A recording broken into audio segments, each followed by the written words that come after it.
Lestrarkeppni grunnskólanna nú farin af stað, en í þetta skipti lesa krakkar til að kenna tölvum íslensku. Fjölmörg tæki eru raddstýrð nú á dögum. Tækin skilja samt ekki öll tungumál og íslenskan eitt þeirra sem ekki hægt að nota til þess að stjórna þeim. Lestrarkeppni grunnskólanna nú byrjuð á síðunni samrómur.is. Þar keppast krakkar við að lesa inn texta fyrir tölvurnar. Almannarómur og Háskólinn í Reykjavík standa fyrir söfnun radda inn á gagnasafn sem að finna á síðunni samrómur.is og við þurfum að safna saman röddum allra. Raddir barna og unglinga eru öðruvísi heldur en raddir fullorðinna.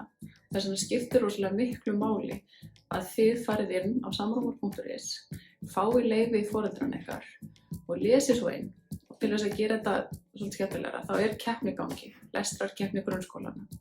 Þið veljið ykkar skóla og svo bara lesið inn 5 setningar og svo aðrar 5 og svo bara eins margar og þið viljið. Sá skóli sem skilar inn flestum setningum, hann fær flott verðlaun.